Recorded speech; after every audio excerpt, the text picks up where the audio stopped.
sit there, bask in the euphoria.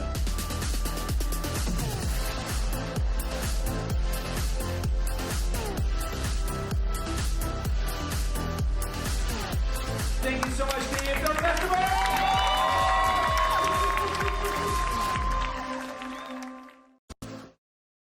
Hi, everyone. My name is Jen Pogue, and I am very proud to serve as the industry series producer here for the Canadian Film Fest. Here at the CFF, we are devoted to the celebration, promotion, and advancement of Canadian filmmaking talent. I would like to start by wishing everybody well who's watching today. On behalf of the CFF, we hope that you are staying safe and healthy. An immense thank you to the frontline essential workers who are out there putting their health at risk to ensure our safety. And thank you to those who have stayed at home in an effort to flatten the COVID-19 curve. Because we're home, the CFF is very proud to launch our first ever virtual industry series across the nation. This would not be possible without our incredibly supportive sponsors, who are our own personal superheroes, Super Channel, the Distillery Restaurants, and Retake Furniture Rental. Please check out the Canadian Film Fest website for more information on our industry panels and events throughout the next 2 weeks, as well as a stellar lineup of films, which we are so excited to present through Super Channel. We will be taking audience questions throughout this conversation, so please feel free to write your questions in the comment section of our Facebook and YouTube streams. Our team will be fielding them and sending them over to our moderator, Lauren. Of whom I am very happy to introduce. Lauren MacKinlay is an award-winning producer based in Toronto, working for the notable television production company Sphere Media Plus, and is currently the supervising producer for CTV NBCU's Transplant, which is amazing. You need to see it if you have not. Yes, go see it. She is also the co-founder for the nonprofit organization Women on Screen, of which she collaborates on and oversees programming that encourages a greater representation of women in the entertainment industry on all sides of the camera. Lauren has recently shepherded MacKinlay Media and her first project through MacKinlay Media's first feature film, In Vain, through the NSI Features First program, and was recently awarded support from the Harold Greenberg Fund's first to second draft script development program. Lauren, you are amazing. Thank you so much for heading this conversation today. I'm going to let you take the floor. Amazing. Thanks so much, Jen. I'm so thrilled to be here with this fantastic group of people live on Facebook. What could go wrong? We're going to be just fine. So we have a wide audience from all across Canada logging in, which is wonderful. At times we might go a bit Ontario-centric just because of who we are on the panel, but I'll ask you just to keep 3 things in mind. Much of what we discuss is going to be applicable on a national level. There are iterations of certain Ontario-centric or Toronto-centric funds in a city or province near you. So for example, if we're talking about the Toronto Arts Council, throw that into Google, Winnipeg Arts Council. I'm sure you'll find applicable funds for you. And you know, just because we're not together physically doesn't mean we have to lose the amazing conversations that happen at film festivals. So we do encourage the virtual audience, to contribute to the comment section in the Facebook and YouTube feeds. And share your resources, you know, add any funds or grants that we may have missed.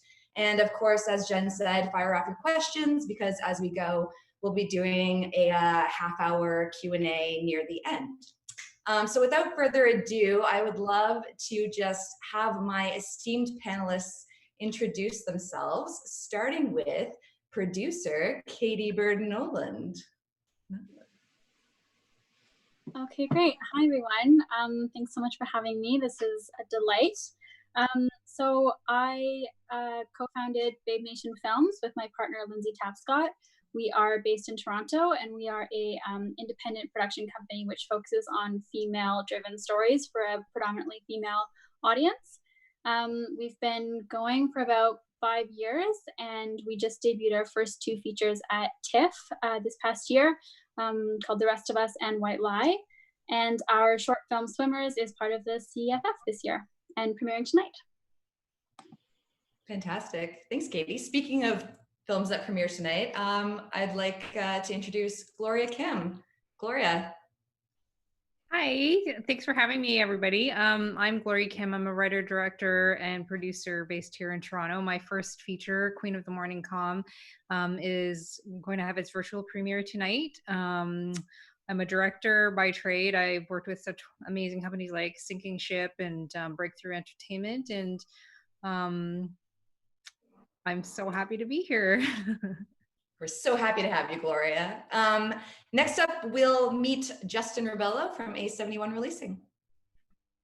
Oh, well, thank you, CFF. Thank you, Lauren, and thank you to all the sponsors, Super Channel, who's hosting the event tonight. So very exciting. I'm the CEO of A71 Releasing. I joined in January.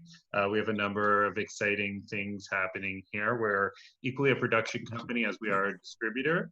And as of this coming Monday, we will actually also be a fully functioning international sales agent. We have somebody exciting that we'll be announcing soon joining our team on Monday. So we're very excited about that.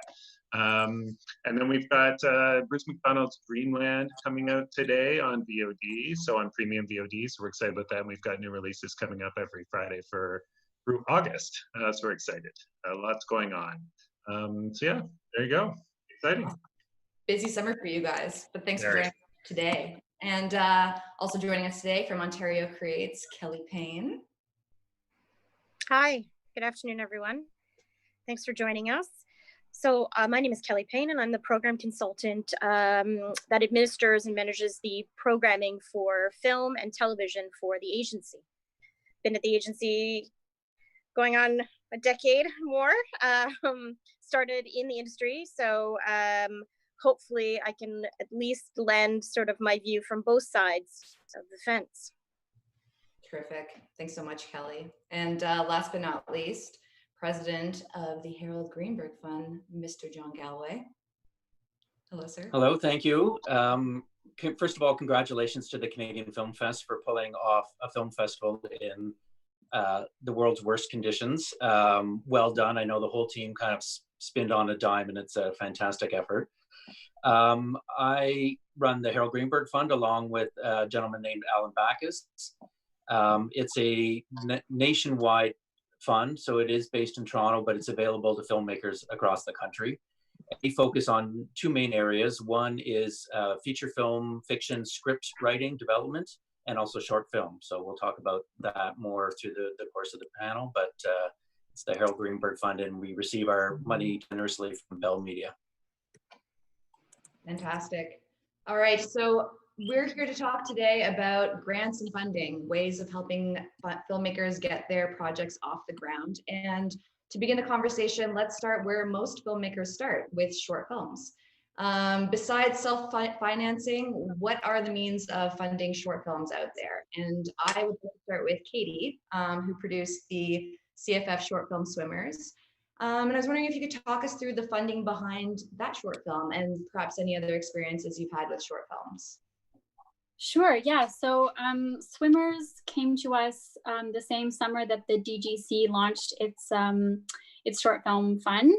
So we were the first recipient of that award, which was for $30,000. And for us, that was enough to make the full short. So that was kind of a one-stop shop for us, which was great. In the past, Bravo Fact was a huge supporter of short films. I produced, I think, 3 Bravo Facts over the last few years, and that was a wonderful resource for short films and filmmakers to kind of get their first calling card film off the ground. Before that, I self-financed or sort of crowdsourced for shorts. I think when I was 21, we crowdfunded a bunch of money for 4 short films, and then the CBC licensed them, which was, helped kind of pay us back a little bit. But yeah, short film funding is getting harder and harder, and it's too bad because I think a lot of filmmakers really cut their teeth on their first shorts, especially if they are to become kind of a concept film for their feature version. So yeah, my advice to anyone would be to look into the DGC award. It's wonderful, and it's been a wonderful support for us and for Chris Ross and Karen Avalon, who are the 2 main creatives behind Swimmers. Yeah. Amazing. Well, Gloria, you told me that you found an Arts Council grant by accident, and that led you to apply to your first short. So can you share that story? Yeah, because, when I started out in school, they don't really give you that information about how you're going to actually make your films, right? It's really just about the craft. And I was kind of like, well, where am I going to find money to pay people and to pay for gear. And I was just kind of stumbling around online, and I happened upon, I think it was the Ontario Arts Council. And that was the first Arts Council grant that I found. And so I wrote the grant. It took me a month, and I was really lucky, and I got the grant. And, you know, I didn't know that there were other arts councils as well on all the different levels, that there would be a city one, a provincial one, and a national one. But I managed to stumble around and find those as well. And I was really lucky. I mean, we were really lucky back in the day when we had Bravo Fact. So I was able to access Bravo Fact. And then I was also able to license through CBC because they had an award, the CBC Canadian Reflections Award, that they were administering through Women in Film and Television. So I was able to kind of cobble all of that together in my first short. But it was definitely, I remember just at the time going, wow, I really wish somebody would put a list together and just say, because, you know, it really, short films are such a great way for filmmakers to express themselves creatively, but it's important for filmmakers to be making films. You know, this is not the kind of thing that you go to school and then you get a degree and you suddenly know how to make films. It's practice, practice, practice, practice, practice, you know, 10,000 hours, you know? So, you know, at least we still have the arts councils. Definitely. And I mean, Harold Greenberg is one of the few places as well left in Canada that provides funding specifically for shorts. So I'm going to hand it over to John. Maybe you can tell us about those initiatives. Yeah, thank you. Yeah, we launched our short film initiatives maybe about 10 years ago, but it really kind of became a reaction to the Bravo Fact fund that Katie mentioned, that had been, you know, a source of short film financing that has disappeared. And so we at first launched a program called Shorts to Features, which really was aimed at developing features through short films, so that there would be funding from the Harold Greenberg Fund and also Crave to produce a number of shorts. And then subsequently, we'd also develop a feature script version of that short, so that it acted as a kind of proof of concept and as a calling card. Because, you know, as Gloria mentioned, short films are obviously vital for not only honing your craft, but also proving your craft, so that these are the things that people start to look towards when you're out there trying to finance your first feature. You know, it's the excitement often behind some shorts that get people interested and help you raise the financing for your features. And so that program has gone on for a number of years. And then recently we started to kind of expand it out, partnering with a number of provincial agencies to do specific short film programs in certain provinces that we were seeing weren't really applying as heavily to the Shorts to Feature program as we would expect. These don't have to be associated with the feature, so they really are purely standalone short films.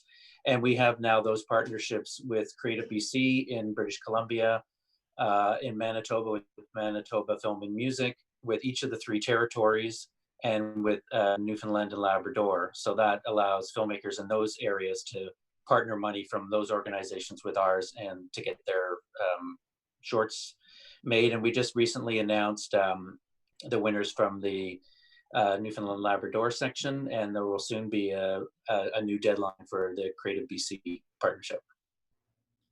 Fantastic. Yeah, it goes to show people should constantly be kind of searching, because there is no full list, like Gloria said. Like, for everyone out there watching, I know that if you look onto certain film festivals, you can find initiatives. Christie Pitts Film Festival this year was like funding a batch of short films from local filmmakers for their 10th anniversary fund. So there's always new things popping up. And Justin, I don't know if you can contribute to the conversation about creating at this budget level or self-financing. Any scrappy tips?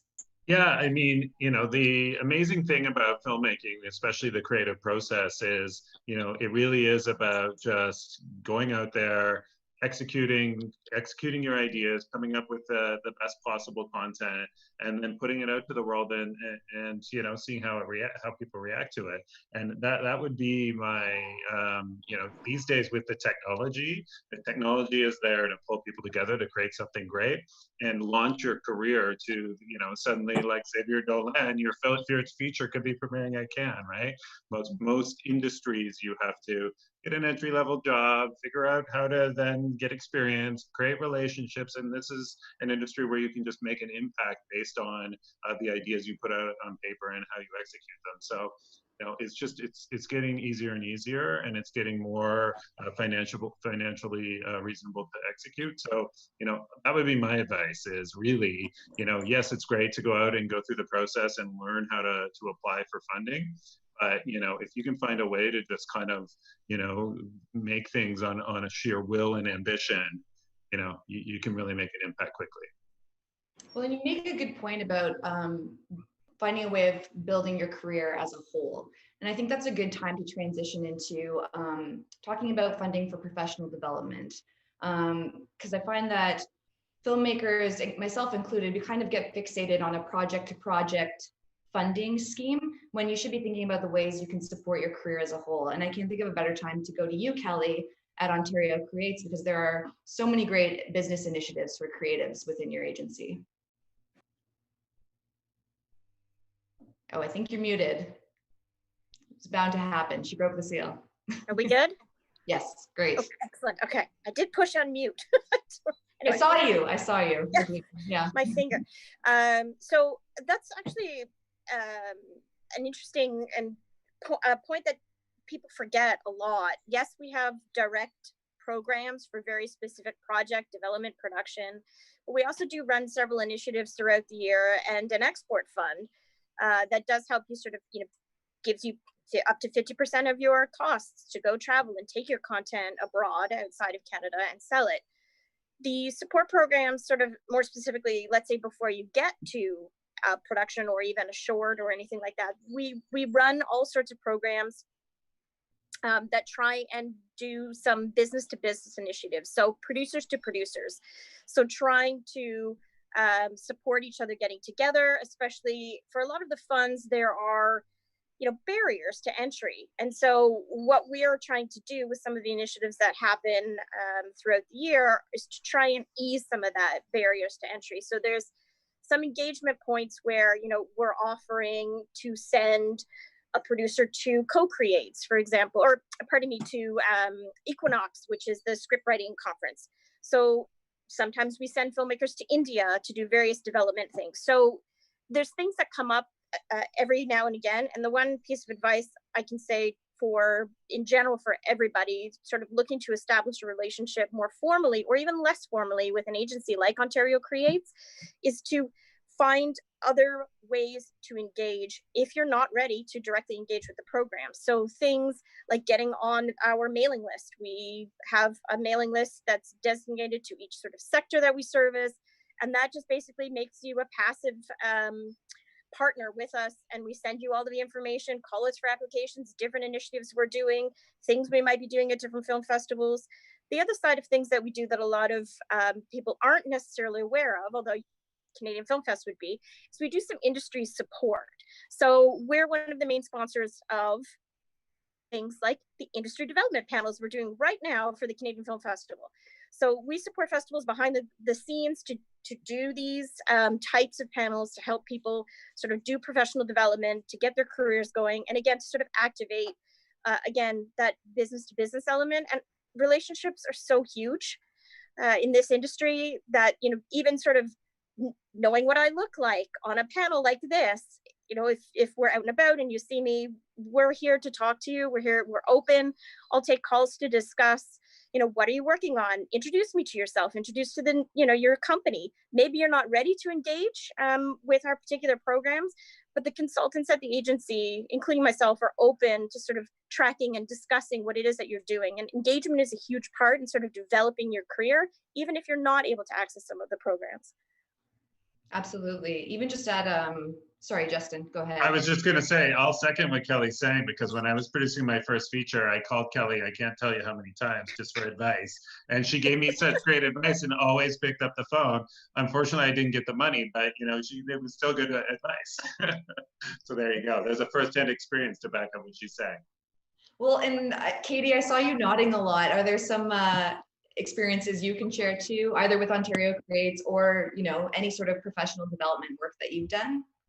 Yeah, totally. I mean, Kelly specifically has been a guardian angel for Babe Nation. I think, Kelly, I don't know if you remember that frantic phone call we had about Ghost BFF like 5 years ago, but yeah, the Ontario Creates has been a wonderful, they are a wonderful part of the industry. We've been lucky to receive the export fund a couple of times, which has really helped us make a more global name for Babe Nation. And yeah, I think that there's sort of this misconception sometimes amongst young filmmakers that it's sort of like them against the funds, when it's really like, no, the funds are there to help you make your movie. And the sooner you can get to know them and introduce yourselves to them and become friends, really, the easier it's going to be and the more collaborative and easy it's going to be for everybody. So my advice to filmmakers who are always starting is like, go take a meeting with Kelly, go meet Dan Lyon at Telefilm, like go introduce yourself, because you know, you make movies that represent who you are. So these people need to get to know you. Absolutely. And John, you and Alan are constantly out at, you know, in filmmaker labs. I met Alan through the NSI last year. Is it important for you to kind of present that approachable face of the fund as well? Yeah, I mean, we're not out with filmmakers right now, which will be an interesting, you know, new normal, I guess. You know, the role of film festivals and the role of conferences and markets and things, but let's just park that for a moment. Yeah, you know, obviously the film festivals across the country really are focal points for industry get-togethers. You know, certainly, you know, the big ones like TIFF and Hot Docs, but then you know, St. John's Women's Film Festival and Whistler. I'm the facilitator for the Whistler Producers Lab, which is something I'll give a shout out to on somebody else's film festivals panel, but that starts next week. And, you know, there are a lot of these initiatives, NSI, they're not necessarily funding, but they're, you know, free development, free support, free, or sometimes not free, because sometimes you have to pay for them, but well worth with the money to bring in some mentorship to move a project forward. And it is, it does provide another way of, you know, getting support on your budget. If you're expanding your network through these initiatives, you're building relationships with crew and collaborators and vendors. And when the time calls to ask for help, you have a Rolodex of people you can call on. Gloria, I think that came up in a conversation you and I were having. And you've also taken part in a lot of career building initiatives, if you want to talk about those. Yeah, I mean, for Queen, I was part of the Women in the Directors Chair, and I went through several of the programs. I went through the Career Advancement module, which was amazing, and then won the Women in the Directors Chair Feature Film Award, which included a ton of sponsorship as well as money from Greenberg. Thank you, John. And then did the Story and Leadership program there, and that was incredibly helpful. And you meet your peers and you get really great feedback, and you meet mentors and you work with them. You know, I also did the CFC Directors Lab, and that was a really wonderful program that you know, was rigorous and you know, really helped me just in so many levels, in so many ways, and connected me with people that I still am in touch with and still connect with.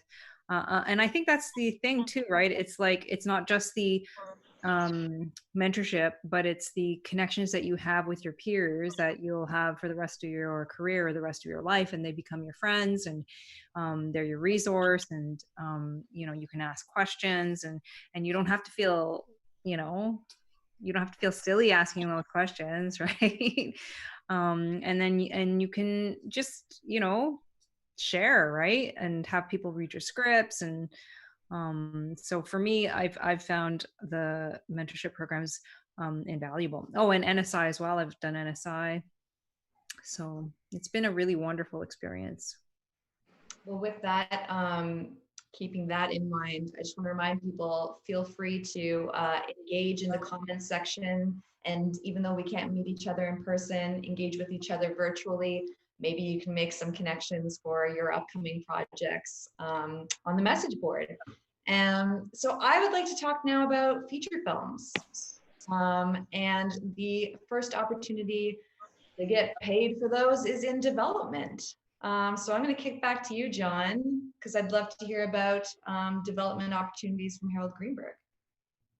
Yeah, well, that is our main focus. Obviously, we have two streams. One is just an optioning fund. So we help producers option Canadian literary works, nonfiction. So novels, plays, articles. That can be the start for the basis of both the feature film, and now we've introduced a limited dramatic series, so that sometimes you might option a property and through the creative process decide whether it was going to be a feature or whether it was the better treatment was maybe over 6 hours or 8 hours as a limited series. So we just introduced that flexibility into the process. And then we have writing phases starting at first draft, and so through the various what we continue to call kind of first, second, and final draft, although we acknowledge that it's really draft number 12 and draft number 18 as they come in. But those are the phases, and then a packaging phase that helps kind of get people ready to take the project to market, often with a Canadian distributor already involved, but not always, because there's two phases to it. And we have we don't have deadlines, so we have money available throughout the year. So we just encourage people to kind of come in when the project is ready to be properly looked at. And the way our process works is there's a jury of industry people who make the decisions in terms of what we support. I'm on the jury along with Corey Coe from Bell Media. And then a bunch of industry people, Richie Maida, who's a director, Suzette Couture, who's a writer, Jennifer Podemsky, who's a pretty much everything, producer, writer, director, actress, and Jane Tattersall, who runs Tattersall Sounds. And so that's kind of the team that helps us make decisions. Did we lose our moderator? I think we did. Hi guys, Lauren's trying to get back on. Great, thanks. So that was the Harold Greenberg Fund. That was fantastic. Yeah, I'm happy to jump in on development. As a production company, if that's okay. I'm not going off script, Jen. Yeah, okay. As a production company, we do, develop scripts, whether feature film or TV movies. We don't do a lot of development in that we're certainly not putting up, the kind of development loans to develop the content that John does, but we are interested in, concept at early phase. We are interested in the potential of becoming a producing partner on feature films. So, that is, we have a head of development who works in-house.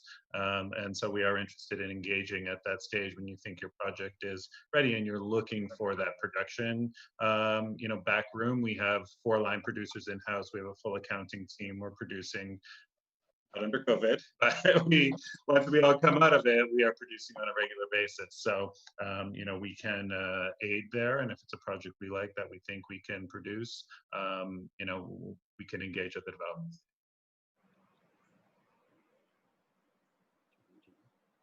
Yeah, sorry guys, waiting for Lauren to come back on. Warren, you're gonna jump in. Hi everybody, my name is Warren. How's it going? I've been following this along. Excellent discussion so far. I guess where Lauren was heading with her questions was, if you're a brand new director, filmmaker, writer, and you want to start really putting together your package, what are some of the key things you have to think about when approaching either the Harold Greenberg Fund or Ontario Creates or any of the funding agencies, in terms of what do you need physically to put these things in? And do you need a full package? Do you just need a script? John, maybe you can start talking about this. Okay. Yes, you definitely need a script, because we believe that those things are important. And, that's really kind of I'd say our decision to support a project is based really on the script and the track record of the team, and what we call the pathway to production. So that the team involved in the project can see that through to the end, and at a budget level that matches the experience of where everyone is at. And so we certainly do develop scripts for the micro budget program, Talent to Watch at TIFF, and also the regional level, which would be mostly the kind of entry point for emerging producers. There are eligibility criteria for all of the funds, and Kelly can talk to that in terms of Ontario Creates and the new funds that they've launched, which I think is a huge deal for Ontario-based producers, because money in development is scarce, that's for sure. But basically every fund wants somebody on the team that has been through it before, and that can be, that's the producer that makes the project eligible. It doesn't mean that they have to be the only producer or that they have to own the whole thing. They can become on as an executive producer. It's really that guiding hand, and that is something that is really kind of the first gate that most people have to go through. Is the first question back is, well, how do I meet somebody like that? And so maybe we'll talk about that later. Well, and it might Kelly? be, yeah, it might be good to throw Ontario Creates is definitely part of this equation. When you're bringing in these projects at first glance, what are you looking for? And then we'll open up to the filmmakers about taking their projects to you guys first. Sure. I'll back up and just sort of talk a little bit about our new development program. So we have a new development program that is launched for 2020. And it is mirroring the no deadline that Harold Greenberg has. So this is a new thing. So it's now a rolling deadline. You can apply throughout the year up until the end of January of 2021. There are some eligibility requirements, which John actually alluded to the biggest of them, which is there's a producer track record that has to be established. And you'll see through the guidelines as you go and take a look on our website what those requirements are. But we're open to having discussions to try and engage with new and emerging producers. So the door is not essentially closed to you. There are some other sort of, dollar bars to pass, etc. But the idea is we have opened the fund up, one, to a rolling deadline, so there is no deadline. And then two, we also have multiple stages. So we're engaging across the entire development spectrum, right from an early option. So you don't even have to have a script. You don't have to have a treatment. You just need to be looking for an option. So if you have some costs related to initial option rights, then that can absolutely come in as a phase of development, all the way down to package and polish, where you're looking to sort of keep momentum going to gain that last bit of financing so you can actually push towards production. So we're engaging across the entire spectrum. If you have questions about our funds directly, do let me know. Some of the things that we're looking for are very specifically around, what exactly are you planning to do? So what are the development stages that you're looking for? So if you're looking at obtaining an option, what are other costs around that or surrounding that? So, you want to pay yourself. So make sure you don't forget about that when you put in these applications, which some people do. We're okay with you being paid. That is the goal of these development funds, is to continue and maintain, some sort of income as you develop your projects on a go-forward basis. So this is really all part of the idea of rolling this out now during a period at which production is not possible. We're slowly making our way there, as you hear on a daily basis from the province, specifically, and also from the federal government level. But we're getting there. But this new development fund has been put into place to help sort of, keep everybody chugging along. So if you have questions very specifically, all the guidelines are launched. The application form is there. If you have questions, let us know. We're here to help. Awesome. Sorry about that, guys. It's a pandemic. I got kicked off. It might happen again. We'll roll with it. Don't worry, we just cut to clips of Jurassic Park while you were gone. Thank God, Sam Neill saves the day. Let's talk about financing for a film. And before we can do that, we need to talk about budgets. And I'm wondering, how can filmmakers know realistically what budget level to set their sights on? And let's talk to one of the filmmakers, perhaps.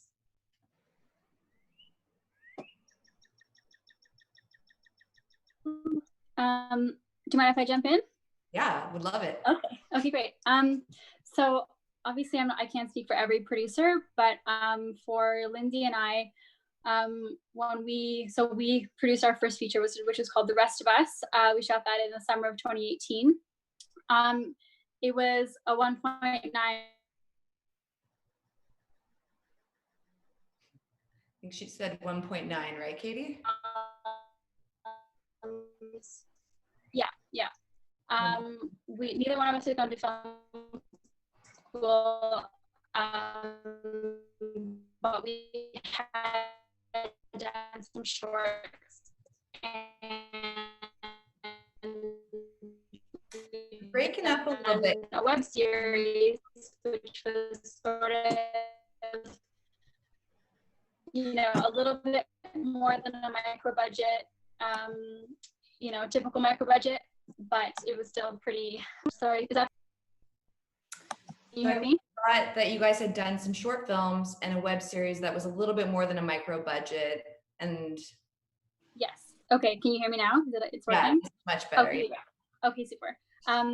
Yeah. So I think for us, we, to be totally frank, we didn't really have any interest in doing a micro budget feature. We sort of felt like if we were going to do a feature, we wanted to really go for it. So, yeah, I mean, we hadn't really set our sights on a specific number. We knew we wanted it to be enough of a challenge, but also, align with what, John and Kelly are saying about, given our experience in the industry at that time, it wasn't sort of beyond our reach or out of scope. So we optioned Elena's film. Elena Francis wrote The Rest of Us because because we were obsessed with it and we loved it so much. And it spoke to everything we wanted to communicate as two female producers with an emerging company. But beyond that, it just felt right in terms of scale. It was contained. It was one major location. It was super character driven. So, right away we were looking at a smaller crew. It just felt like the right size for us. And that's really hard to describe unless you're kind of experiencing those feelings. But I feel like to any producers that are listening right now who are kind of in that spot where they want to make a feature, but they're not really sure, I sort of feel like, like when you read a script and you're like, this is my first feature, it just sort of happens organically. And so then from there, we, with the generous help of the Harold Greenberg Fund, we got 2 rounds of development funding for that feature, which we poured into polish and packaging. So Elena was generous and kind of did the drafts on spec, but then we put the bulk of our development money into casting to engage a US casting director. That was kind of our main spend because we knew, we were a team of first timers. It was a first time director, first time writer, 2 first time feature producers. We knew we were like biting off a fair size. So we really wanted to make sure we could deliver cast wise. So yeah, personally speaking, 1.9 felt it was a good number for us to start at. I think there's also a degree of, when you talk to the funds, I don't think we would have gone to Stephanie Azam for our first feature for the National Fund. I don't think that would have flown. You sort of have to take the steps, but it's really also a matter of comfort. If you are a producer that's okay to do $100,000 as a feature, good for you. We didn't feel that was the path we wanted to take, so we sort of jumped up a level at that point. Mm-hmm. Yeah. Justin, you and I talked a lot about what elements make up a logical budget scenario. Do you want to talk a little bit about that? Like how you know that you can go for something higher, or how a filmmaker might find like the most success in a micro budget? You were directing that to me, right? Yeah, okay. Yeah, cool. Yeah, it is, when I decided to take the delusions of grandeur to, try to produce my first feature, having been on the business side for a number of years. And when I was trying to decide sort of what a project would look like, that, would sort of fit my experience, having never really spent a lot of time in the production side, but spent a lot of time in the business side, I was really looking for filmmakers who, were at a certain stage in their career. They'd done a micro budget feature, had, some mild success with it relative to the scale and size of it. And then, they had some success in the commercial world, right? And then they had some great concepts that I liked. You know, it really comes down to that when you know, kind of once you kind of read or get the feeling from a pitch, like, yes, that's the kind of thing I know. You get financed, it's character driven, it's kind of one, you know, majority one location, you know, but can sort of deliver on the things you think that should drive the quality of a film of that budget level, right? You know, in our case, we were producing a comedy, so I knew that there was a little bit of a dearth in Canada of comedy, even though we're known for comedy. You know, it's a little more difficult to get finance because it's harder to get financing out of the international sales stories, right? So, you know, but I knew that there was a dearth in Canada. I knew that it would be attractive to telefilm, that these guys, that the guys that I partnered with would have, you know, the career momentum that would, you know, come together for a budget like this. So, you know, and so we just built it, you know, brick by brick, you know, just gave it its own momentum and tried to move the needle forward on you know, on sheer will. But, you know, I have to say, Bell really was the first one to say yes on a pay TV pre-sale. That really gave us the momentum to make everybody else feel like it was real. Like I said, we tried to pull in Ontario Greats, but we were an interprovincial co-production, meaning we were going to shoot it in Manitoba and we were posting in Ontario. So just the financing didn't make sense for Ontario Greats, as an example. So learning that as part of the process made us go, okay, let's pull that out of the budget. Now, how do we fill that, right? So, you know, we were lucky to work with Urban Post, who came on as a producer for our post-production, and that helped up the financing. You know, and then luckily Telefilm, you know, said yes at the national level, and we were kind of a go pitcher. But structuring it as an interprovincial co-production really allowed us to kind of maximize the tax credits and get to a level of about 1.6. But, you know, to Katie's point as well, then casting became a really, you know, a big part of the process. And we were lucky that at one point we engaged an executive producer out of LA who just had a lot of personal acting connections. And so we literally cast almost the whole movie out of personal connections, you know, which was kind of amazing, but got a really exciting cast. And we were, you know, but yeah, it really is just about at that point in your career, what you think is, you know, John's point, analyzing kind of, do you think that the talent can sort of bear the size of a budget at that point of where they are in their career? Great. Well, Gloria, your film premieres tonight, and I would love for you to talk a little bit about how you got the financing together, because yours was a micro budget, correct? I guess it kind of fell just outside of micro budget, but it was an interesting process because I won the Women in the Director's Chair Feature Film Award, and that had money from the Greenberg Fund attached, which was really, really amazing and handy. And then it had a whole bunch of sponsorships that was in the range of, I can't remember, $150,000 to $190,000 in value. And then what I ended up doing was I ended up raising more money through the arts councils. And that's kind of what I went to camera with, was the Greenberg money and the arts council's money. And then I ended up going to Telefilm and getting a chunk of money in their subsequent year budget. So that ended up helping a lot in terms of doing more shooting and helping in post. So that it was, you know, it was an adventure. I'm not gonna lie. Yeah. So I mean, so I'm not kind of on the other end of the spectrum. And you know, most of the people who came in were not big name talent. I mean, Tina Jung's been in Kim's Convenience, she's been in Suits, she's been in Make It Pop, but she's a rising star. And then Eponine Lee was a complete newcomer to film. And then I had a few other names. Sean Benson's a veteran, and he plays the Ian character in the film. But it wasn't like a big star heavy film. It was very much Begborough steel, but it was what I could raise. It was what I could do, and I didn't want to wait around anymore. I had just kind of had it with, like, you know, hoping that I was going to get the money. And I think that was a big factor in why Telefilm came in, because I had gone to them a couple of times before and been turned down. And when I was able to just say, hey, you know what, I'm just going to camera, I'm going to camera with this money that I have in hand. I know that I can do this. I know that I've got these great actors, and I've got this great location because I was able to get Fillmore's, and I'm just going to shoot. Telefilm was like, okay, well then we'll support you in this. So that was what I had to do. That was my journey.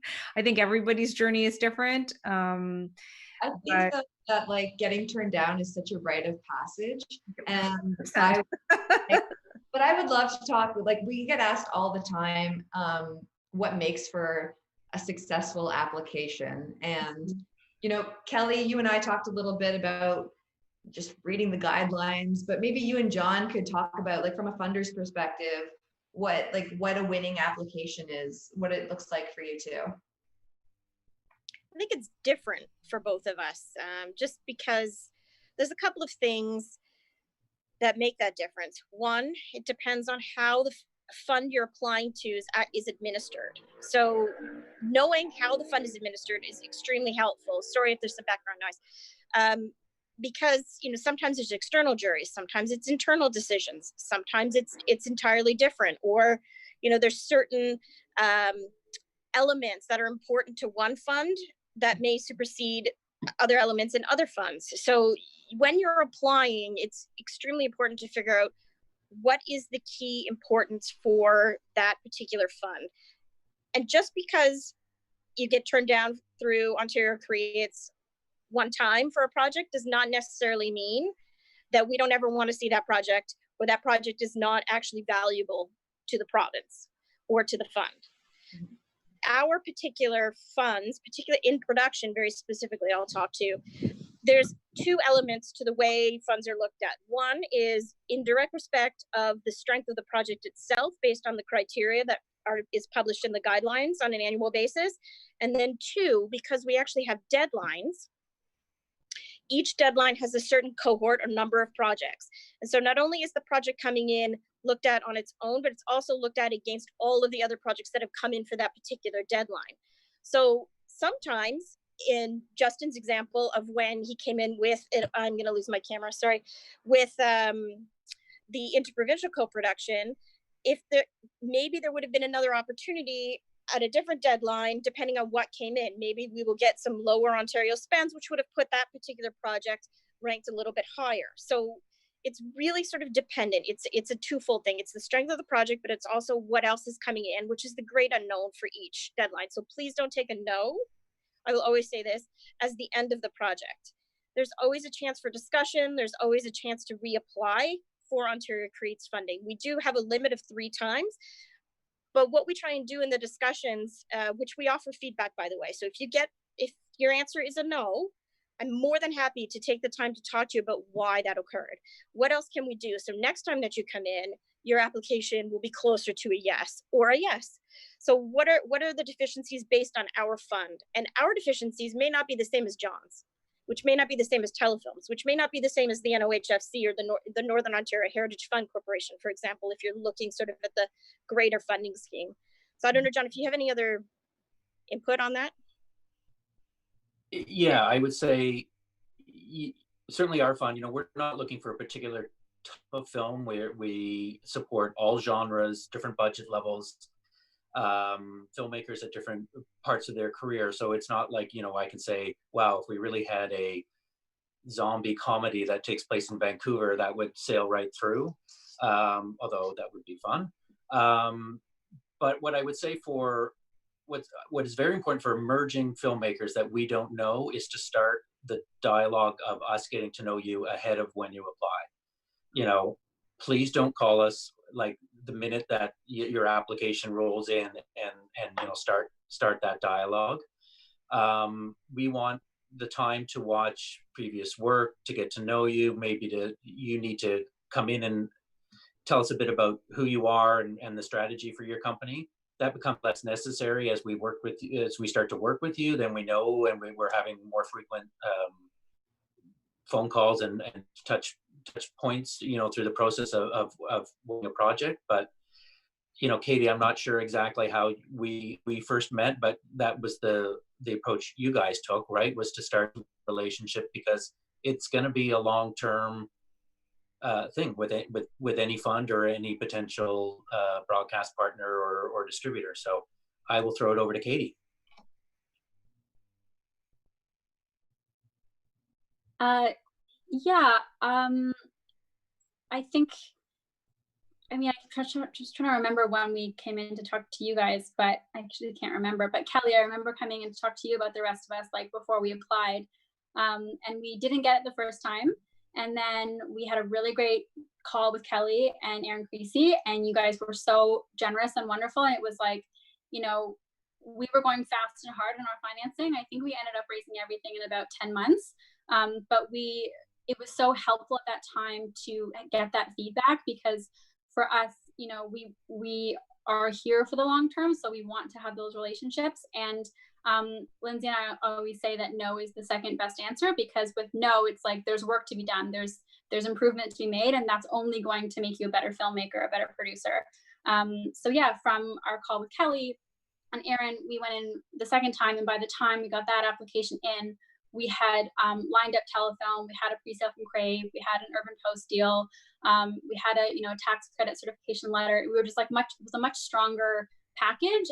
And then it was a yes from Kelly, and then we actually I think got a diversity top up as well. So it was like, you know, it went from being a no to being like a double yes, which was great. And then we were greenlit. So I think, you know, and same with the Harold Greenberg Fund, we submitted a project after The Rest of Us that was, I think, was at first a no, and then we went in and we had a great talk with John and Alan, and we all just got on the same page, and it was just a creative conversation, and those are so much fun to have, because I think as producers and as funders, it's so administrative and it's so bureaucratic sometimes that you forget that we're all in this very creative business, and we all want to talk about the characters and the setting and the feel of the movie and what festival it's going to be at. So I would say don't forget about that stuff when you're having these conversations with funders, because we're all doing it because we love movies. So that's something we have in common and we can bring to every conversation. So yeah, that was sort of our experience, at least for that film. So reach out early, reach out even if you get turned down, because the feedback is often really crucial to the next step. And I just wanted to see if there were any other tips about micro budgets, like if anyone has had experience with the telefilm Talent to Watch or CFC features or Kickstarters, because a lot of the Canadian Film Festival audience are emerging filmmakers, and that's probably a budget level that they're starting at. Before we move up to some bigger money, anybody? I'll comment briefly. We are actually one of the triggering bodies for the Talent to Watch. Through if you've done a short film with us, we can trigger it forward. And certainly our approach and kind of looking at what we want to bring forward, and I think this is probably the same with many of the other organizations that are those kind of sponsor organizations, is it really needs to be a film that can be made at that budget level. And, you know, if you look at the ones that were successful, like Murmur last year, it was made with a filmmaking style that fit the budget level. What doesn't work is what should be made, you know, at the regional level, the $1 million or 1.2, that somehow gets squished down to, you know, $143,000, because that's what can be raised. And going back on that previous discussion about what's the budget level, I think that's the toughest decision that every filmmaking team has to make, is when you know it should be made at X and you have X minus Y. You don't have that amount of money. And do you still push forward? Because producers have to push and they have to, you know, keep momentum like Gloria did, keep it up.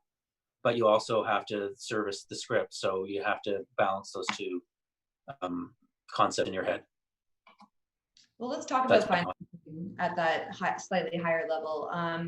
Because Katie, you had a really good analogy about financing, kind of like lining up dominoes. Do you want to share with the internet audience? With the internet? Sure. Yeah, I think it's really about, being organized is a huge thing. So when you're building the financing for your film, really think about all the parties you want to go out to, which is obviously having a very strong financing plan. Figure out in your meetings like what funds talk to which funds. Like, at the time of our film, Kelly and the administrators of the NOHFC were talking about the film. So everyone talks to each other. It's not like everyone's operating in a separate silo. It's like there's a community there, and that's important to understand early on. For us, Urban Post came in first, and a Crave presale, and then after that we went to Telefilm. Once Telefilm was in, it was sort of like things started lining up a lot easier, because with Telefilm in, I think it was easier to come back to Kelly at the OMDC and say, they're in, and then likewise it was easier to go to the NOHFC and say, you're the last piece. So I think looking at it that way is helpful, and also can sometimes, I'm a very type A personality kind of person. So if you can think of things like, okay, I need to do this first, and I'm just going to focus on doing that. And then once that's done, that's going to lead me to part B, and then I can do part B, and I can really execute it. And just kind of working your way through it is at least how we do it.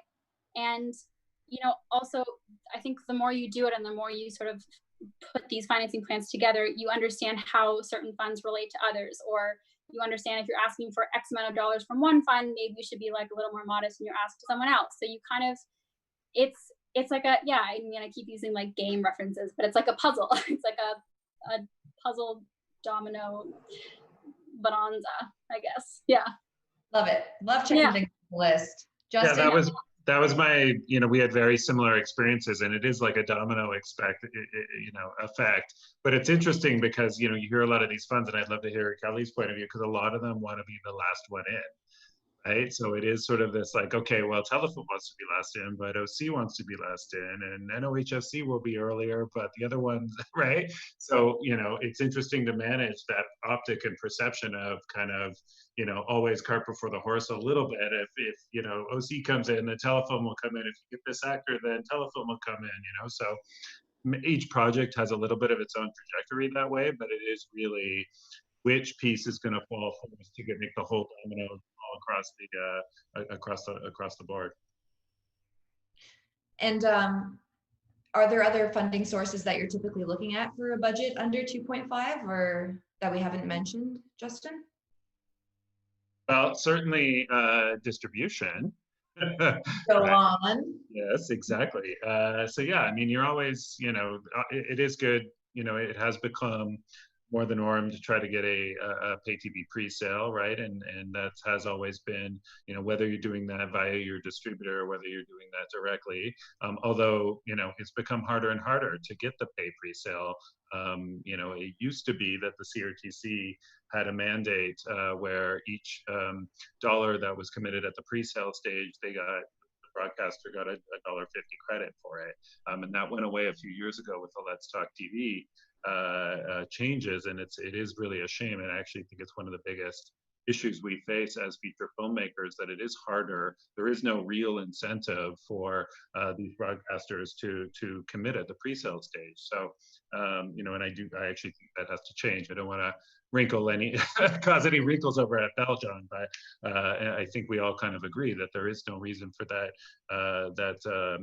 regulatory legislature to not exist anymore, right? And it should actually be extended to all of our partners, all of the potential platforms that exist in Canada, whether they are born from Canada or not. But having said that, yes, as a distributor, we are looking to help give green lights and momentum to these kinds of projects. And we want to support the films that all the same funding bodies are supporting. We want to support talent as they're rising, and then when they arrive, we are equally interested in being involved with the projects at a micro budget stage as we are Bruce McDonald's new movie, right? So, we're looking for the projects that we're in the good movie business, and we can service it all across Canada from tip to tail, whether that's on theatrical, whether that's on VOD, whether that's on airlines and library services and pay television across all the broadcast landscape. So,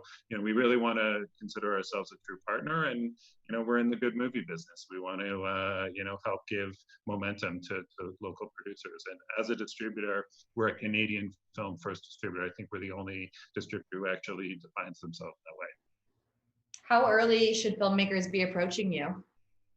It really is. I mean, we're looking at, of course, the first thing is the quality of the script. But, we are looking at the financing plan and how real it is. If you send me a financing plan with a lot of unconfirms and no real logic to how those dominoes will fall, then it's kind of, we may take that a little less seriously, or we might say, come back to us. We like the script, but come back to us. Or we might even just give advice. We like it, but we can't commit now. But as you get further along, maybe let's keep in touch. And, once you get to that right stage, then we can work from there. But it's always, the elements are, where is the financing? How good is the script? And then what are the marketable elements, right?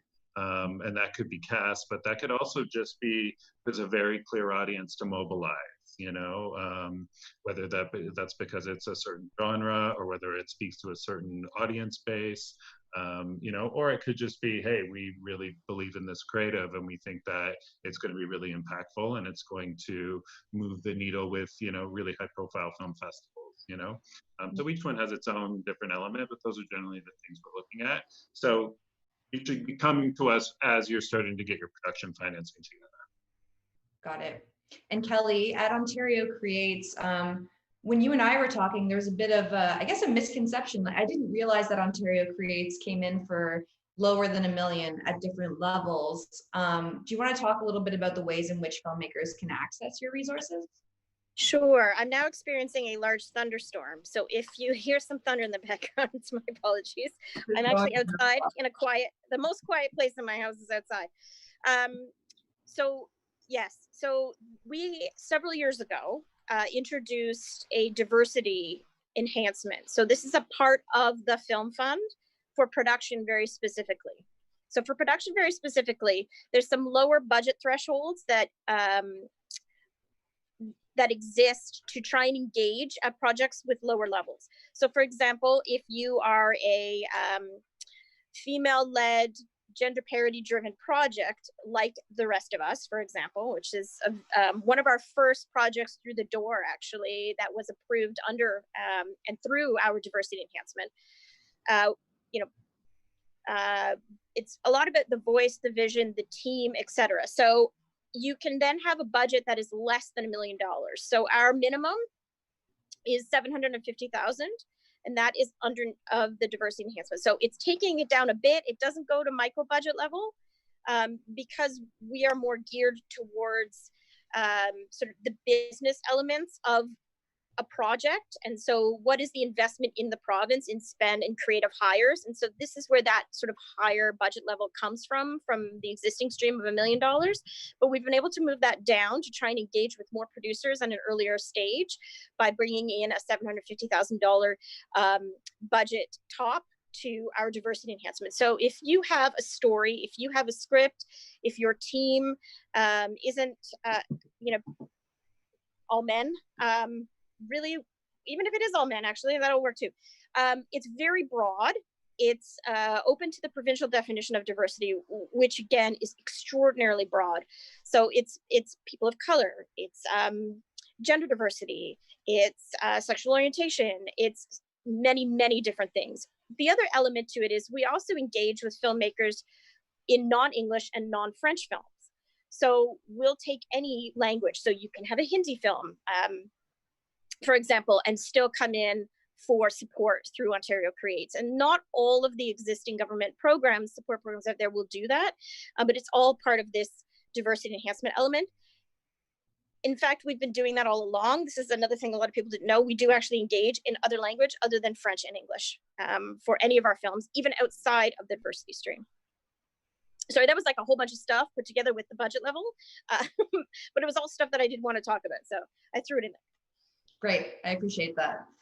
Just a heads up, we're opening to audience questions. So there's gonna be some of those floating in, and there's a really good one for Gloria, actually. And it kind of goes to, at a different level, people are doubling up on roles, and they're wondering if you can comment on what it's like being a producer director on your first feature.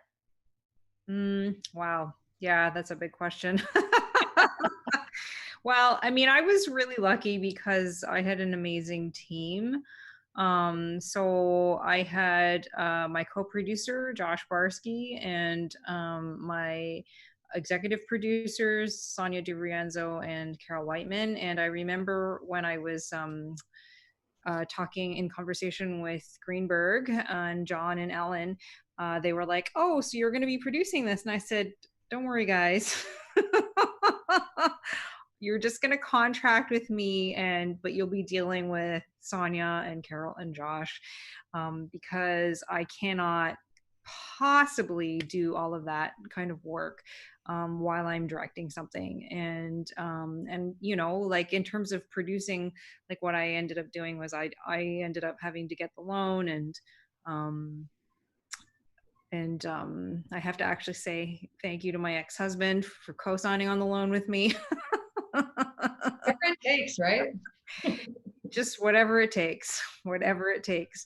And doing that, but really I focused on the directing and the writing. Like I was not really doing the producing, I mean, like as a producer, I think my strength is as a filmmaker, and just getting people excited about a project, and just nurturing relationships, and getting people to help, which I think is really important. But definitely I was not doing any of the paperwork or any of that stuff. That I no, could not do that. You just, Yeah. you can't do it all, right? You need players on your bench, basically. Yeah, And I mean, I'm very blessed because I have line produced in my career. I've done a lot of line producing and fundraising on a smaller scale. And so I feel like I have that in terms of knowing what to ask for and what not to ask for, and the trading game that's involved in making choices.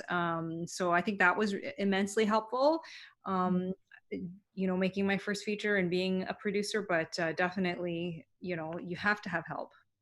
absolutely. Guys, we talked a lot about kind of setting it up, but there's questions for funding for after the fact. And I was wondering if anyone could speak about certain funds or grants that are available for post-production on a feature.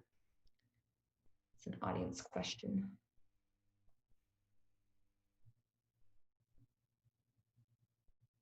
I guess I can. We don't have any because the Greenberg's focused, on development. But certainly, Telefilm and maybe some other people can speak to this. We'll look at completion funding. Projects that have shot and maybe need extra money for post, or even Gloria's example of kind of when they were in the midst of it. It's not their core program, but I know that certainly they do it from time to time. I'll just throw in as a distributor, if you've hit a point in post where you're looking for that little extra to get you over, whether it's sound mixing or VFX or things of that nature, it's a good time to approach us because you've got something to show us. So we really know, what you've made. And at that point, if you don't have a distributor, there might be creative ways in which we can, sort of get you over the finish line, whether it's helping in-house or whether it's, coming up with a small MG to get you over the finish line. The art councils will also give money for post if you go in and do an application. I think when you ask an arts council for post money, you want to show your best product to date, and you also kind of want to think about what your ask is. Like, you don't want to ask for the maximum amount of money because they prefer to give a project at the beginning stage the larger amounts. But if you have amounts that you need, you can definitely ask. And then the NFB also used to do like a small fund for emerging filmmakers, but this was you can't have made more than 3 projects, but they'll essentially they'll give you money for post, and what they'll do is they'll pay a post house. They'll give a check to a post house. I think I can't remember, $3,000. It was called the Filmmaker Assistance Program. I think it still exists. There was a similar question about any resources for ways to market and distribute a film. I'm looking at Justin, but anybody. Well, yeah, I mean, you know, certainly for telefilm supported projects or projects that telefilm, you know, they don't necessarily need to be telefilm supported, but generally speaking, they would be. There is the marketing fund, right, which can be accessed either through us as your distributor or directly as a filmmaker, then with the right sort of advisory team for distribution. So that's, you know, typically what we would access. And then I think Ontario Creates has a filmmaker direct marketing. Yes. We do, yeah. The sort of caveat to our marketing and distribution initiative, which does go directly to the producers. So it's there to support if there's a partnership with a distributor like A71 or B71, for example. But it's also there if you don't have that partnership. So it's there to help you market and distribute the film. The caveat is it is for Ontario Creates supported productions only at the moment. Got it. Actually, I will speak to something just a little bit sort of outside of a program very specifically. Mm-hmm.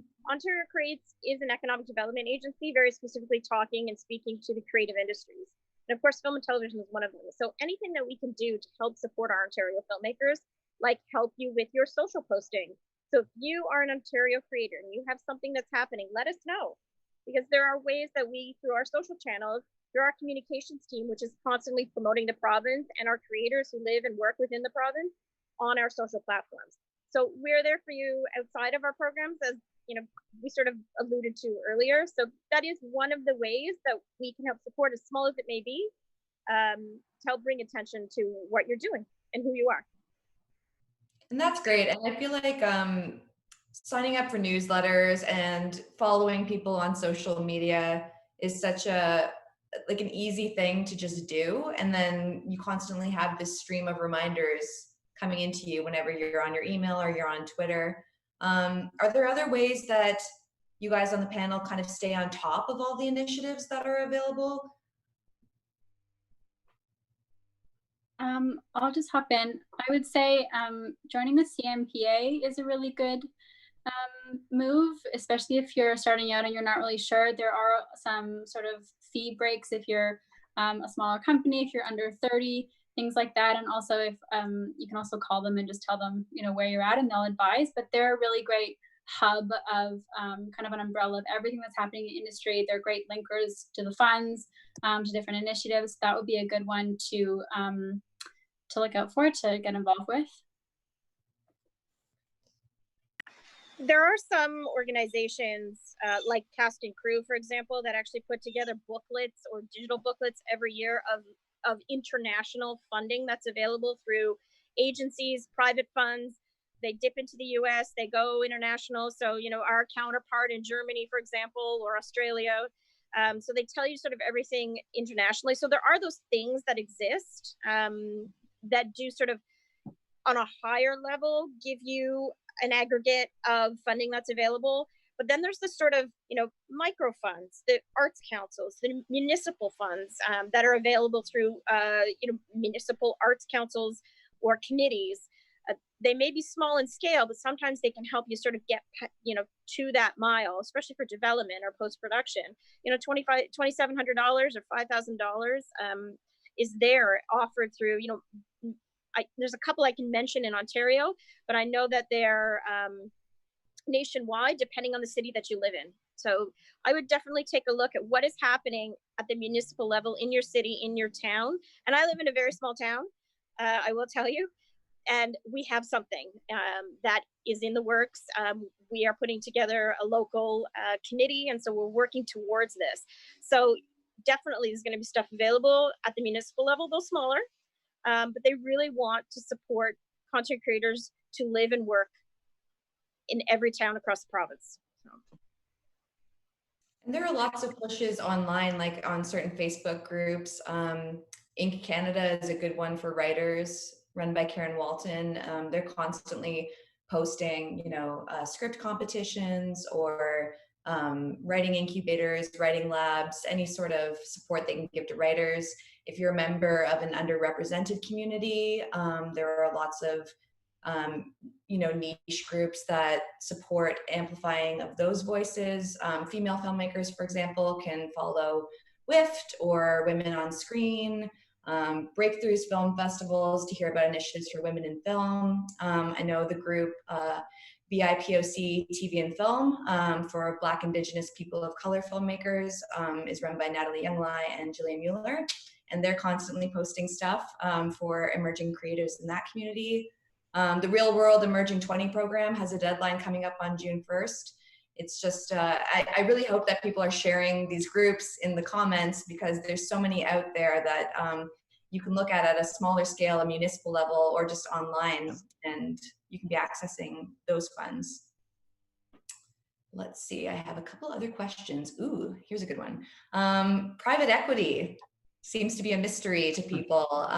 Any recommendations for finding investors?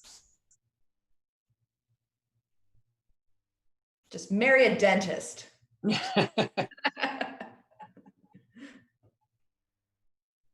That is, Okay. the great unknown. Is how do we get into that? And there are a lot of people who are interested, but often don't take the leap or the plunge in the end. Mm-hmm. So, trying to understand the business of film can be a little bit difficult for your standard sort of investment folks that you would normally go to for other things like, digital media, for example, or R&D in different sectors. So it's tough. It's relationships. Again, this is what it's about, but it's also ensuring that you help the investment community if you happen to have some context in that community, or philanthropists, to understand the business side of things, and having them really understand what the reality of their return on investment is going to be, and the fact that we're all sort of supporting this particular piece of content together. And so there are certain things that do actually have to happen on the back end, particularly if you have some government funds invested in the film along with private investment. So though I can't sort of tell you where these guys secretly live or gals secretly live and where to find them, these are just a few of the things that I wanted to sort of touch on about private investment. And private investment can literally mean anything. So one of the things I do want to flag is when you're coming in to a government fund, for example, and you do have private, there goes my phone again, and you do have private investment listed, make sure it's very clear as to what that is, because there's different sort of impacts on what's called private investment when you're presenting a particular financing structure. Sorry, that doesn't answer the question directly. This is the best I can do. So I wanted to at least offer some advice on private investment. Oh, it's great stuff to keep in mind. Katie, you had your hand up, and then I'm going to go to Justin right after. Yeah, I mean, it's really just to echo what Kelly said. It's about relationships. And I think when you first make your film, it can be nerve-wracking to ask for money from friendlies or family or friends who might be willing to support it. But I think the further you go in your film career, I think those conversations do get easier as you also as a filmmaker understand what your needs are and also what the needs are of the other funds, like Kelly mentioned. So it's good to have, and I think especially if you can make a short with some private money, just so you can execute your vision the way you want. That's a good starting place, especially because the risk is a bit smaller because the numbers are a bit smaller. But certainly, I mean, I know for Lindsay and I, we're looking at alternate financing methods for other projects, partly because it just, we have those relationships now, but also because, it does open things up creatively a little bit if you want to look at talent outside of Canada. So it's a long conversation, but yeah. Justin? Yeah, I was just dovetailing on both Kelly and Katie's comments. It really becomes about ROI and the structure. And I think your point, Katie, as you understand the different needs of the other financing pieces, and then figure out how your potential private investment fits into that. Because I think anybody who's putting up their own money, if it's not to support a friendly or a family member to launch their career, it really becomes about how are they getting their money back, you know? And that is the big difficult part, and that's the most difficult risk in all of this. So it really becomes about how creative can you get and how much assurance can you give anyone who's going to put money in, money is coming back, because the reality is it's tough, right? You know, if you're not taking your fees out of the budget, to see that money come back, it's like, you know, one in a whatever big number you want to put. Yeah. Doesn't mean you're not going to try, but an understanding of the risk level. Absolutely. Justin, I actually have a question for you from someone on Facebook. How would you recommend people get in touch to have a distributor consider a project for distribution? Yeah, you know, through email, right? And it's always best. It's always tough as you're trying to figure out how to create these relationships. I mean, you know, we're happy to. It's always best if you know somebody who knows somebody, and then they can say, "Hey, this person's worth talking to." You know, but certainly, you know, through just figuring out a way to get to us over email and pitching and or, you know, if we happen to ever again be at a cocktail party, you know, coming up and going into those types of events, whether it's at a film festival or a market, to really understand what your goals are and understand who you're looking to connect with there and how you're going to figure out how to approach them, you know. You know, going into those events, knowing what you want to get out of them becomes extremely important. Otherwise, you're kind of in the corner, just kind of watching everybody as, you know, and sort of, you know, fumbling around and bumping into people, which is also good because you want to make organic relationships too. But it becomes about just, you know, knowing who the people are and finding your way to them. I always find it really enlightening hearing about, you know, the no-nos of the approach. John, any recommendations for ways of how you don't want to hear from people? Oh, at all the cocktail parties, he's always telling me all about the no-nos. No, I'm just kidding. Well, as I said before, you know, last minute club, that's for sure. You know, before a deadline or before, you know, kind of the frantic 5 calls in a row before some decision is being made. I think most people in this industry don't respond to what I call the used car salesman approach, right? I think we want to have real conversations. And I have had people, you know, come up in a cocktail party and say, I'm here to meet 3 new people today, and you're one of them. You know, all these stupid devices to connect and stuff. I don't think they work. I think you just have to, if you're trying to meet somebody, you know, a producer that you want to have come on to your film, do the homework, watch their film so that you can have a real conversation with them. And most people in this industry are pretty giving of a small degree of their time, you know, not an excessive use of their time, but a small degree of their time. Totally. That's actually a good transition to Katie, because actually someone had a question about what's the best way to approach a producer with a feature script. I don't know if that kind of parlayed into what you were going to say, but yeah. Yeah, I was just gonna, echo off of what John said, and also kind of loop it back to swimmers.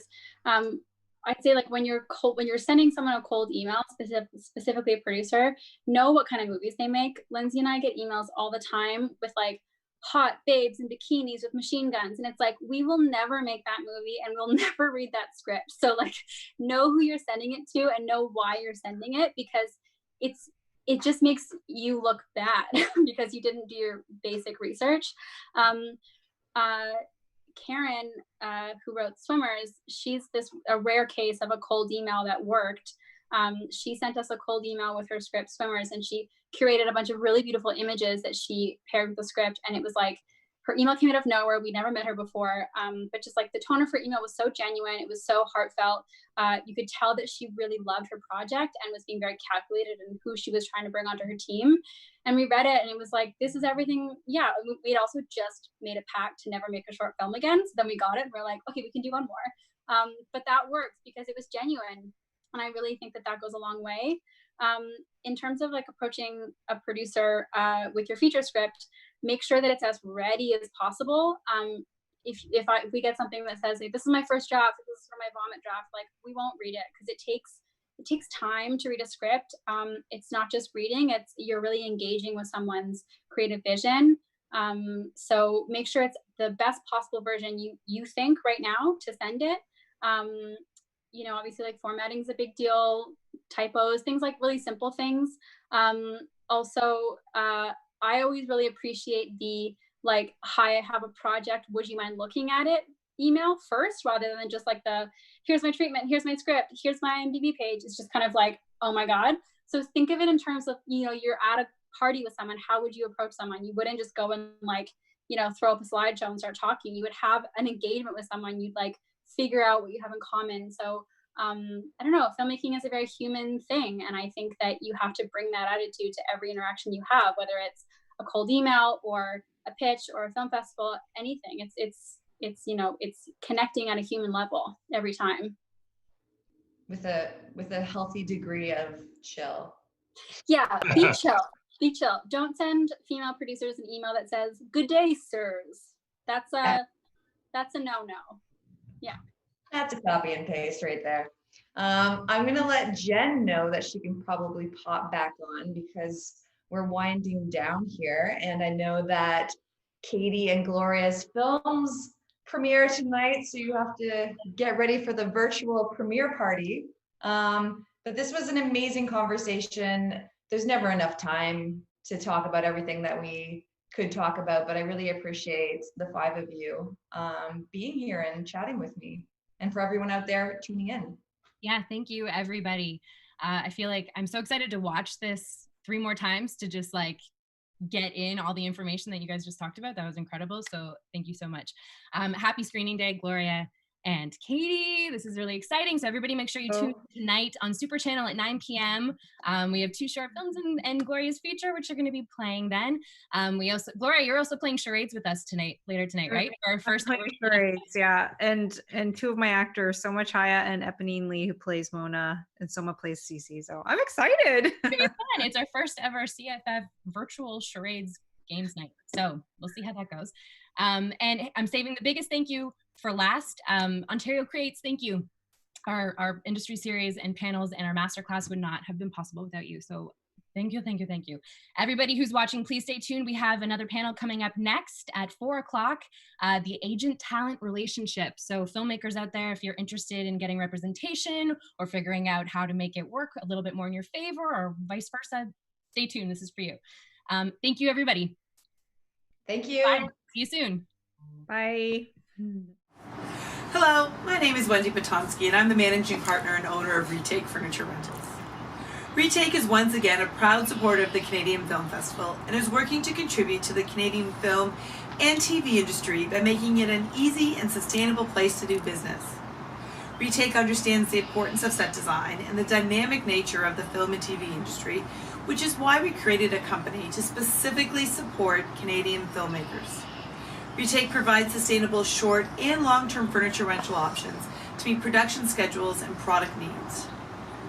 Our in-house upholstery services can tailor a product to meet your set design requirements and match your color schemes. We use sustainable approaches to minimize product going to landfill when you no longer need the furniture on your set. Retake can also assist you in setting up your office with sustainable alternatives to keep your team working safely as we all head back to work during this unprecedented time. Our goal is to help you create memorable sets. Stay safe, everyone, and enjoy the films and shorts at this year's Canadian Film Festival.